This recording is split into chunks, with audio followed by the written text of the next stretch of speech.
चलिए dear student, आज का प्रश्न हम लोग देखने वाले हैं जो कि साइंस का होगा लघु दीर्घ उत्तरीय प्रश्न। ठीक है, क्या होने वाला बाबू? लघु दीर्घ उत्तरीय प्रश्न, जिसको आप लोग सब्जेक्टिव क्वेश्चन बोलते हो। ठीक है, जिसको आप लोग क्या बोलते हो? सब्जेक्टिव क्वेश्चन बोलते हैं, जो कि फाइनल बोर्ड एग्जाम में इसी तरह का सारा प्रश्न आप लोग को देखने को मिलेगा। ठीक है, जो किस तरह से यानी फाइनल बोर्ड एग्जाम में आ सकता है उसी का हम लोग यानी कि क्वेश्चन लेकर आए हैं, जो कि फाइनल बोर्ड एग्जाम के व्यू से बहुत ही इंपॉर्टेंट होने वाला है। तो आप लोग वीडियो में लास्ट तक जरूर बने रहेंगे। तो चलिए हम वीडियो का स्टार्ट करते हैं। डियर स्टूडेंट, जितने भी विद्यार्थी हैं सभी लोग वीडियो को लास्ट तक जरूर देखेंगे। ठीक है, तो चलिए देखिएगा क्वेश्चन जो पूछा जाता है, किस तरह का आप लोगों को क्वेश्चन जो पूछा जाता है। तो चलिए हम लोग देखते हैं आप लोग को सब्जेक्टिव प्रश्न जो कि सीधे आप लोग फाइनल बोर्ड एग्जाम में आने वाला है। ठीक है, तो चलिए हम लोग प्रश्न की ओर देखते हैं। यह साइंस का आप लोग को होने वाला है, यानी विज्ञान का। ठीक है, और यानी कि विज्ञान का जो क्वेश्चन है, किस तरह का फाइनल बोर्ड एग्जाम यानी 15 फरवरी को आ सकता है। ठीक है, 15 फरवरी को ये सब आ सकता है और आएगा, मेरे से लिख लीजिए 100% आएगा बाबू। ठीक है, क्योंकि सारा जो प्रश्न है आप लोग का फाइनल बोर्ड एग्जाम का व्यू से बहुत ही नजदीक है, इंपॉर्टेंट है। ठीक है, तो ये सब आप लोग वीडियो को बिल्कुल नहीं मिस करेंगे।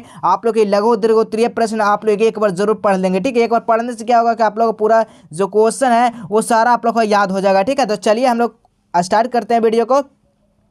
तो देखिएगा फर्स्ट क्वेश्चन पूछ रहा है बाबू, किसी अंतरिक्ष यात्री को, देखिए किसी जो अंतरिक्ष यात्री है उसको आकाश की अपेक्षा यानी कि आकाश जो है नीले के यानी कि आकाश जो है नीला होता है, उसका जो अपेक्षा में काला क्यों प्रतीत होता है? अंतरिक्ष में यात्री है, अगर वहां से वो देखेगा आकाश तो उसको काला जो प्रतीत होता है, किसके कारण होता है बाबू बताइएगा। तो यही यहाँ पर क्वेश्चन आया जो कि 2 नंबर में आप लोग को पूछा जाएगा। तो बताइएगा, यही सब सारा प्रश्न आप लोग को रहने वाला है। अगर ये सब प्रश्न को आप लोग देख कर नहीं जाते तो बहुत ही आप लोग को नुकसान होने वाला है, हानि होने वाला है। ठीक है, तो आप लोग ये सब प्रश्न को बिल्कुल करके जाएं बाबू, आप लोग एक भी प्रश्न छूटने नहीं देंगे। ठीक है, तो चलिए बताइएगा किस तरह से होता है। तो देखिए जो होता है अंतरिक्ष में क्या होता है? वायुमंडल नहीं होता। ठीक है, यही कारण जो होता है वहां पर जो होता है, जो आकाश है नीला की जगह काला दिखाई देता है। तो चलिए इसको लिखना किस प्रकार, जो आप लोग को देखिए यहाँ पर उत्तर करके देखिए हेडिंग दे दिए हैं ताकि सभी विद्यार्थियों को अच्छे से पता चल सके। ठीक है, तो देखिए किसी अंतरिक्ष यात्री को आकाश नीले की अपेक्षा काला दिखाई यानी कि काला दिखता है, इसका कारण जो है यह है कि चंद्रमा पर वायुमंडल नहीं है। क्या है वो? चंद्रमा पर वायुमंडल नहीं होने के कारण जो है आकाश जो है वो काला दिखाई देता है। ठीक है, उसके बाद इसलिए चंद्रमा पर खड़े अंतरिक्ष यात्रियों को आकाश काला दिखता है, क्योंकि वहाँ वायुमंडल नहीं होने के कारण प्रकाश का प्रकीर्णन नहीं हो पाता है। जब वहाँ पर वायुमंडल नहीं रहेगा तो प्रकाश के प्रकीर्णन नहीं हो पाएगा, ये कारण वो क्या है यानी ब्लैक दिखाएगा, यानी काला दिखाएगा। ठीक है, याद रखिएगा। इसी तरह से सारा प्रश्न आप लोग को फाइनल बोर्ड एग्जाम में पूछे जाएंगे बाबू। ठीक है, चलिए नेक्स्ट प्रश्न हम लोग देखते हैं। नेक्स्ट प्रश्न देखिए, बहुत ही शानदार प्रश्न आप लोग बताइएगा क्या हो जाएगा। उस युक्ति का नाम बताएं। ठीक है, वो ऐसा युक्ति का नाम बताएं जो किसी चालक के सिर पर विभवांतर बनाए रखने में क्या करता है? तो मदद यानी सहायता करती है, बताइएगा वैसा कौन सा बैटरी है। देखिए बैटरी भी क्या है? बैटरी है ऐसी युक्ति है। ठीक है, क्या है? बैटरी है एक ऐसी युक्ति है जिसके अंदर क्या होता है? रासायनिक अभिक्रियाओं होता है। ठीक है, तो देखना सेल या बैटरी, सेल बोला जाए या बैटरी बोला जाए, दोनों एक ही तरह के होते हैं। ठीक है, ये एक ऐसी युक्ति है जो अपने अंदर हो रहे रासायनिक अभिक्रियाओं के द्वारा सेल में दोनों इलेक्ट्रोड के बीच का जो विभवांतर बनाए रखती है ना, उसी को हम लोग क्या बोलेंगे? उसी को हम लोग क्या बोलेंगे? विभवांतर यानी बनाए रखने का सहायता करते हैं, उसी को हम लोग बोलेंगे युक्ति का। इसमें जो पूछा जा रहा है युक्ति का नाम, यही युक्ति का नाम हुआ बैटरी या सेल। ठीक है, इसी तरह से आप लोग सारा प्रश्न आप लोग बना के ये बाबू 2-2 नंबर का आप लोग एक भी प्रश्न आप लोग को छूटने नहीं देंगे। ठीक है, तो जितना भी प्रश्न बताया जा रहा है सभी प्रश्न को आप लोग ध्यानपूर्वक देखेंगे। ये 15 फरवरी का यानी 15 फरवरी का ये क्वेश्चन आ रहा है बाबू। 15 फरवरी का क्वेश्चन यार आप लोग याद रखिएगा, 100% आएगा। ठीक है, मेरे से लिख लीजिए 100% आएगा बाबू। ठीक है, ये सब क्वेश्चन। तो चलिए जितना भी बताया जा रहा है सभी को आप लोग लास्ट तक जरूर देखेंगे, उम्मीद है कि आप लोग लास्ट तक जरूर देखते होंगे। ठीक है, चलिए नेक्स्ट क्वेश्चन देखिएगा। नेक्स्ट क्वेश्चन से पूछा जा रहा है, जल के यानी कि मृद करने के लिए जिस सोडियम यौगिक का उपयोग किया जाता है उसका नाम लिखेंगे। उसका कौन कौन नाम है बताइएगा। तो क्या है? तो सोडियम बाई यानी कि कार्बोनेट हो जाएगा। ठीक है, क्या होता है? Sodium carbonate. सोडियम कार्बोनेट का सूत्र पूछा जाए तो क्या होता है सोडियम कार्बोनेट बताइएगा। सोडियम कार्बोनेट क्या होता है? NO2 क्या होता है? CO3 होता है, याद रखिएगा। ठीक है, तो लिखना किस तरह कठोर जल में मृद करने के लिए सोडियम यानी कि कार्बोनेट का उपयोग किया जाता है। बस इतना छोटा छोटा लिखना और 2 नंबर लेकर आना बाबू। ठीक है, इसमें आप लोग को लॉन्ग और शॉर्ट दोनों क्वेश्चन बताने वाला, तो आप लोग वीडियो में जरूर बने रहेंगे। ठीक है, चलिए नेक्स्ट क्वेश्चन देखते हैं। नेक्स्ट क्वेश्चन पूछा जा रहा है बाबू, आप लोग ये 5 मार्क्स में भी पूछा जा सकता है। एनोडीकरण क्या था? Most VVI। ठीक है, क्या है? मोस्ट VVI प्रश्न, इसको आप लोग एकदम लिख लेंगे, नोट कर लेंगे। ठीक है, इसको चाहेगा तो आप लोग घोर कर पी लीजिएगा, क्योंकि प्रश्न है जो बहुत बार ये पूछा गया कि एनोडीकरण होता क्या है एनोडीकरण, तो बताइएगा एनोडीकरण क्या बाबू। तो चलिए हम विस्तार से चलते हैं। तो एल्युमिनियम एल्युमिनियम के बने एक साथ क्या होता है, एल्युमिनियम के जो बने एक साथ एनोड बनाकर एक तनु सल्फ्यूरिक अम्ल को विद्युतीय अपघट्ट के रूप में उपयोग करके विद्युत धारा को प्रवाहित करने से एनोड पर जो होता है वो ऑक्सीकरण गैस मुक्त होती है। ठीक है, ऑक्सीकरण जो होती है वो गैस मुक्त होती है, जो एल्युमिनियम के साथ संयोग करके एल्युमिनियम ऑक्साइड के रूप में वस्तु की बाहरी सतह पर एक मोटी परत बना लेती है। जिस धातु का संरक्षण क्या होता है, रुक जाता है, उसी को हम लोग क्या बोलेंगे, एनोडीकरण बोलेंगे। ठीक है, उसी को क्या बोलेंगे बाबू, एनोडीकरण। जिस तरह से आप लोग को बताया जा रहा, बहुत ही शानदार प्रश्न है, अपने भाषा में है, तो आप लोग ये सबको जरूर आप लोग याद करेंगे बाबू। ठीक है, अगर याद है तो अच्छी बात है, एक बार आप लोग और पढ़ लीजिएगा, जो कि आप लोग को पूरा 100% है जो क्लियर हो जाएगा, फिर भूलिएगा नहीं कभी। ठीक है, तो चलिए नेक्स्ट क्वेश्चन देखते हैं बाबू। नेक्स्ट क्वेश्चन पूछा जा रहा है आपसे, बहुत ही शानदार। टोटल आपको बता दें कि 15 मोस्ट इंपॉर्टेंट यानी कि सब्जेक्टिव क्वेश्चन। ठीक है, क्या होता है, 15 मोस्ट सब्जेक्टिव क्वेश्चन, जिसमें लॉन्ग होगा और शॉर्ट होगा। ठीक है, यानी कि लघु दीर्घ उत्तरीय प्रश्न। ठीक है, जो कि आप लोग को फाइनल बोर्ड एग्जाम में ये सब आने वाला है। ठीक है, चलिए नेक्स्ट क्वेश्चन देखिएगा, यहाँ पर लिखा है, यहाँ पर प्रकाश होना चाहिए। ठीक है, प्रकाश संश्लेषण। प्रकाश संश्लेषण क्या है, यह क्रिया का रासायनिक समीकरण लिखिएगा, बताइएगा प्रकाश संश्लेषण क्या है, बताइएगा प्रकाश संश्लेषण जो क्या है, तो ये हरे पौधे क्लोरोफिल में सूर्य का प्रकाश की उपस्थिति में क्या करता है, वायुमंडल में। ठीक है, यहाँ पर लिखा है गलत, वायुमंडल से जो CO2 ग्रहण करता है, यानी कि कार्बन डाइऑक्साइड जो ग्रहण करता है ना, उसे वो करके कार्बोहाइड्रेट का क्या करता है, निर्माण करता है, उसी को हम लोग क्या कहेंगे, प्रकाश संश्लेषण कहेंगे। ठीक है, यहाँ पर रासायनिक आप लोग को लिख देना, अगर ये भी पूछा जाएगा तो ये देखिए इसमें 2 क्वेश्चन आप लोग को अटैच किया है। ठीक है, आप लोग इसका आप लोग सॉल्यूशन करके कहाँ, तो आप लोग इसका सॉल्यूशन करके आप लोग जरूर कमेंट करेंगे कि क्या हो जाएगा इसका आंसर। ठीक है, आप लोग इसका कमेंट रासायनिक सूत्र जरूर लिखेंगे। ठीक है, यानी कि ऐसा प्रकाश संश्लेषण का। चलिए नेक्स्ट प्रश्न देखते हैं। नेक्स्ट पे या तो व्हाट्सएप पे भेज सकते हैं। ठीक है, यानी कि या तो व्हाट्सएप पर आप लोग जरूर आप लोग यहाँ पर मैसेज करेंगे बनाकर। ठीक है, चलिए नेक्स्ट प्रश्न देखेंगे वो बहुत ही शानदार। ऑक्सी हेमोग्लोबिन क्या बताएगा, ये भी मोस्ट इंपॉर्टेंट है। ठीक है, ये मोस्ट इंपॉर्टेंट है बाबू, तो आप लोग ये सब प्रश्न को बिल्कुल नहीं मिस करेंगे। चलिए बताइएगा, ये ऑक्सी हेमोग्लोबिन क्या है, बहुत ही शानदार प्रश्न बाबू, बताइएगा क्या हो जाएगा। तो ऑक्सी यानी कि हेमोग्लोबिन जो है यह बायो कोशिका की हवा में ऑक्सीजन का आंशिक दाब जो होता है रक्त की अपेक्षा में बहुत अधिक होता है, जिसके कारण ऑक्सीजन का मिश्रण इनके बायो क्या होता है, बायो कोशिकाओं से यानी कि सीरियल रक्त में हो जाता है। ठीक है, सीरियल जो है वो रक्त में हो जाता है, जहाँ लाल रक्त के कोशिकाओं के हेमोग्लोबिन बनाता है, जो टूटकर कोशिकाओं ऊर्जा का क्या करता है, प्रदान करती है, उसी को हम लोग क्या बोलेंगे, ऑक्सी हेमोग्लोबिन बोलेंगे। ठीक है, इसी तरह से सारा प्रश्न को लिखते चलना बाबू। ठीक है, आप लोग को आने वाला दिन में ऐसा आप लोग प्रश्न बताएंगे कि 1000 में 1000 प्रश्न, यानी कि 1000 आप लोगों को गारंटी है कि वो प्रश्न आएंगे। ठीक है, तो आप लोग बस चैनल पर नए होंगे तो चैनल को सब्सक्राइब करके रखेंगे और बेल आइकन को जरूर प्रेस कर लेंगे, क्योंकि आने वाला वीडियो हर एक आपके पास नोटिफिकेशन है, आप लोग देख पाइएगा। ठीक है, चलिए नेक्स्ट क्वेश्चन देखिए क्या कर रहा है। समजात अंग से आप क्या समझते हैं, इसका उदाहरण दे। समजात जो अंग है वो क्या है, आप और इसे क्या समझते हैं। आप लोग देखिए ये सब प्रश्न आप लोगों को पूछा गया है,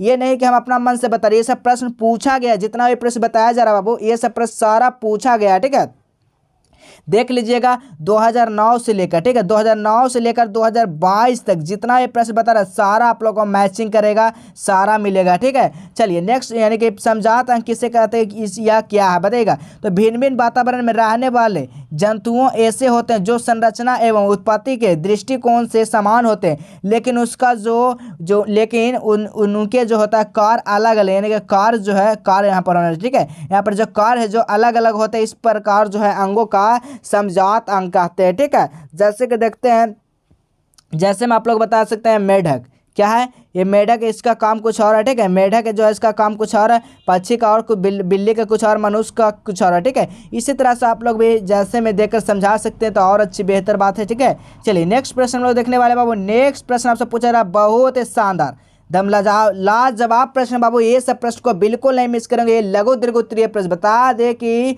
लघु दीर्घ उत्तरीय प्रश्न ये सब बिल्कुल भी मिस ना करेंगे। ठीक है, ये आप लोगों को 2 नंबर और 5 नंबर में आप लोगों को प्रश्न बता रहा है, सारा प्रश्न जो बहुत ही शानदार प्रश्न है, VVI प्रश्न है। ठीक है, चलिए बताइएगा विद्युतीय मोटर का सिद्धांत क्या। आप लोग का ये 5 मार्क्स में पूछा जा सकता है। क्या 5 मार्क्स में पूछा जा सकता है। ऐसे ये 2 मार्क्स का लेकिन 5 मार्क्स में पूछा जाता है। आप लोग ध्यान दीजिएगा, ठीक है।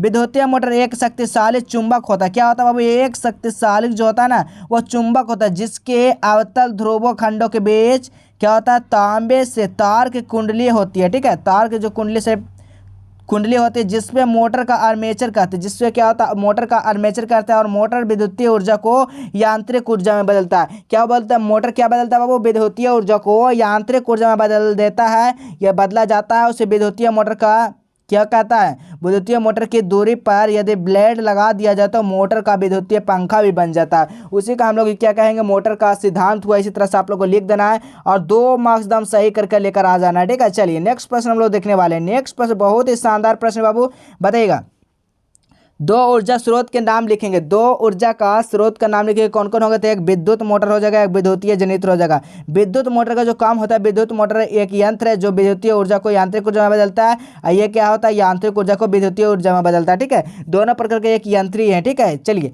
इस तरह से आप लोग लिखते जाना बाबू। बहुत ही शानदार प्रश्न जो आपको सीधे फाइनल बोर्ड एग्जाम में टकराने वाला है, यानी आने वाले है, ठीक है। ये लिख लीजिए डियर स्टूडेंट, कन्फर्म आपको इसमें से 18 क्वेश्चन में से आप लोग 2 से लेकर यानी कि 5 क्वेश्चन, ठीक है, आप लोग को ध्यान दीजिएगा ज़्यादा ही, ठीक है। 18 क्वेश्चन में आप लोग जो VVI बताएं वो बहुत ही इंपॉर्टेंट है। आप लोग को 2 प्रश्न तो आएगा ही, ठीक है। इस वीडियो से आप लोग को 2 प्रश्न आएगा, यानी कि 4 नंबर है वो क्लियर होने वाला है, ठीक है। चलिए नेक्स्ट प्रश्न देखिए क्या करा। आहार श्रृंखला क्या बताएगा। आहार श्रृंखला क्या है, ये एक यानी कि एक स्थलीय आहार श्रृंखला का उदाहरण दे, बताइएगा एक उदाहरण दें क्या क्या है इसमें। तो ये आहार श्रृंखला एक ऐसी पारिस्थितिक तंत्र है जो मेउजा यानी कि मेउजा का एक पाठ्य प्रवाह यानी कि उसमें स्थित श्रृंखलाबद्ध तरीके से यानी कि जुड़े जीवों के द्वारा होता है, जिसके जीवों में इस श्रृंखला को आहार श्रृंखला कहते हैं, जैसे घास, ग्रास हॉपर, मेढक, सर्प श्रृंखला का उदाहरण है, ठीक है।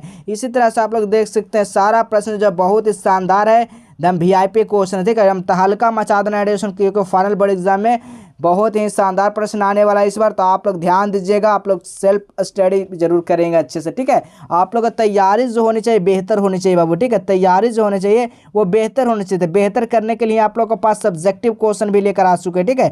आप लोग क्या तो सब्जेक्टिव क्वेश्चन लघु दीर्घ उत्तरीय प्रश्न, क्योंकि आप लोग को ज़्यादा डिमांड रहता है कि लघु दीर्घ उत्तरीय प्रश्न लिए, तो लघु दीर्घ उत्तरीय प्रश्न भी आपके बीच आ गया है। तो आप लोग वीडियो में लास्ट तक जरूर बने रहेंगे बाबू, क्योंकि सारा प्रश्न बहुत ही शानदार प्रश्न है, ठीक है। चलिए जल संरक्षण से यानी कि जल संरक्षण के उपाय बताइएगा।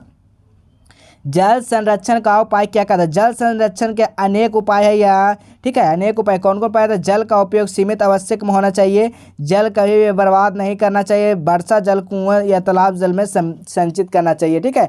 इसी तरह से आप और सारा भी लिख सकते हो, ठीक है। यानी कि ज़्यादा खर्चा पानी का नहीं करना चाहिए, जल का, ठीक है, सीमित मात्रा में करना चाहिए। बहुत सारा ऐसा लिख सकते हो जो कि बचा यानी कि जल का बचाव के लिए, ठीक है। बहुत ही शानदार प्रश्न बाबू, ये सब प्रश्न को बिल्कुल नहीं मिस करेंगे, ठीक है। चलिए नेक्स्ट प्रश्न देखेंगे। नेक्स्ट प्रश्न बहुत ही शानदार है, बताइएगा रक्त या रुधिर के 2 कार्य को लिखेंगे। रक्त या रुधिर का 2 कार्य जो होता है वो कौन कौन होता है। तो रक्त के प्रवाह होने वाले कारण शरीर में सभी ऊतकों का संयोजन होता है। क्या होता है, सभी संयोजन होता है। नेक्स्ट है उपस्थिति हेमोग्लोबिन और यानी कि ऑक्सन से संयोग करके ऑक्सी हेमोग्लोबिन बनाता है, जिसके कारण शरीर की ऊर्जा प्राप्ति होती है। इसी तरह से आप लोग को लिखते जाना बाबू, आप लोग को 2-2 नंबर का कंफर्म होता जाएगा। पहले तो अगर इसको आप लोग एक बार पढ़ लेंगे, अगर पढ़ने के बाद भी आप लोग को याद नहीं हो तो एक बार जरूर लिख लेंगे बाबू, ठीक है। कॉपी पर जरूर लिख लेंगे सारा प्रश्न को, ठीक है। चलिए नेक्स्ट क्वेश्चन देखते हैं। नेक्स्ट क्वेश्चन आपसे पूछा जा रहा है मानव मूत्र का निर्माण विधि का वर्णन करेंगे, बताएगा मानव विधि यानी कि मानव जो मूत्र होता है उसका निर्माण का वर्णन विधि करेंगे।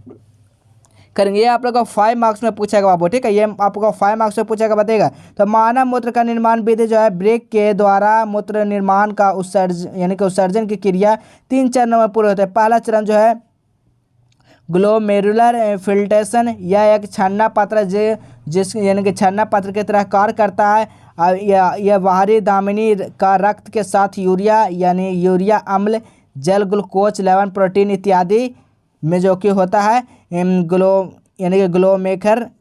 में लाती है, ठीक है। सभी पदार्थ यानी कि बोमैन यानी कि संपुट की पतली दीवार से छनाकर ब्रेक नलिका में चले जाते हैं। उसके बाद जो होता है ट्यूबुलर स्रावन, ठीक है। ट्यूबुलर स्रावन जो कभी कभी नलिका के कोशिका में कुछ ऐसे उससे पदार्थ स्रावित होकर फिल्ट्रेशन में से मिलता है, जो फिल्ट्रेशन ब्लड मित्र कहते हैं। यह मूत्र नलिका से होकर गुजरता है, उसी को मूत्राशय में जमा हो जाता है, ठीक है। इसी तरह से आप लोग को सारा प्रश्न लिखते चल रहा है, वो बहुत ही शानदार प्रश्न है। चलिए नेक्स्ट प्रश्न आप लोग का मानव के मादा जनन तंत्र का निम्नांकित चित्र। देखिए ये सभी प्रश्न आ सकता है बाबू, ठीक है। ये सभी प्रश्न आप लोग को पूछा जाएगा, ठीक है। 99% चांस रखिएगा बाबू, क्योंकि ये भी सब बहुत ही जरूरी है, ठीक है। ये सभी प्रश्न आप लोग को पूछा जाएगा, ठीक है। तो इसका आप लोग को चित्र बनाना है।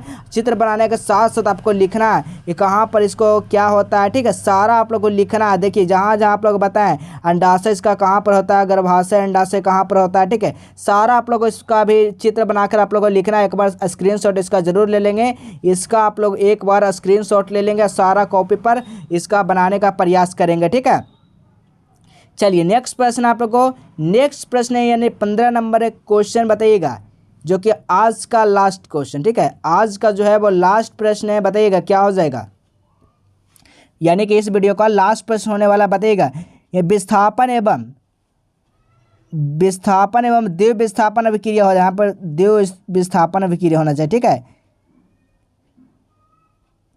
विस्थापन एवं द्विव विस्थापन अभिक्रिया में अंतर, यानी कि क्रियाओं में समीकरण को लिखिएगा। बताइएगा किस तरह से लिखना है, बताइएगा इसका जो अंतर होता है वह क्या क्या होता है। देखिए विस्थापन जो होता है, विस्थापन अभिक्रिया जो होता है वैसी रासायनिक अभिक्रिया जिसमें किसी यौगिक में उपस्थित किसी परमाणु या परमाणु के समूह को किसी दूसरे परमाणु द्वारा स्थापित किया जाता है, ठीक है। उसी को हम लोग क्या कहेंगे, विस्थापन अभिक्रिया। जैसे लोहा प्लस यानी कि कॉपर सल्फेट जब बनाएंगे तो फेरस सल्फेट कॉपर बनेगा, ठीक है। इसी तरह से आप लोग को जैसे में आप लोग को लिख देना है, ठीक है। चलिए नेक्स्ट है आप लोग को द्विव विस्थापन अभिक्रिया किसे कहते हैं। बताइएगा द्विव विस्थापन अभिक्रिया किसे कहते हैं। तो वैसे रासायनिक अभिक्रिया जिसमें दो यौगिक अपने आयनों का आदान प्रदान यानी विनिमय, जिसको आदान प्रदान करके दो नए यौगिक का निर्माण करता है, उसी को हम लोग क्या क्या बोलेंगे, द्विव विस्थापन अभिक्रिया बोलेंगे, ठीक है। जैसे में आप लोग को लिखना है क्या, NaCl नमक plus AgNO3 silver nitrate. Silver nitrate का सूत्र क्या था बाबू,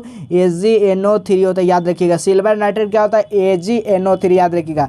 सिल्वर क्लोराइड क्या होता है, AgCl होता है। क्या होता है, सिल्वर क्लोराइड क्या होता है, AgCl होता है, ठीक है। सोडियम नाइट्रेट क्या होता है, सोडियम नाइट्रेट होता है NaNO3, ठीक है, NaNO3 होता है। याद रखिएगा सब प्रश्न, बहुत ही शानदार प्रश्न बताएं जो कि आप लोग को फाइनल बोर्ड का एग्जाम का व्यू से बहुत ही लाजवाब प्रश्न बाबू। एक भी प्रश्न आप लोग को मिस नहीं करना है, ठीक है। जितना भी बताया जा रहा सारा प्रश्न आपका एग्जाम के यानी कि क्लास 10 का जितने विद्यार्थी हैं मैट्रिक का एग्ज़ाम, ठीक है, मैट्रिक का एग्ज़ाम जो देने वाला है यानी कि 2023 15 फरवरी को उनके लिए बहुत ही शानदार आप लोग को ये प्रश्न है। तो सभी प्रश्न को आप लोग ध्यानपूर्वक देख कर ही जाएंगे, ठीक है, क्योंकि ये सब प्रश्न आप लोग को बताया गया गेसिंग प्रश्न है, जो कि आप लोग को 100% आप लोग को कह सकते हैं कि ये सब प्रश्न आप लोग को आ सकता है, ठीक है। तो चलिए मिलेंगे फिर नेक्स्ट वीडियो में, तब तक के लिए जय हिंद, वंदे मातरम।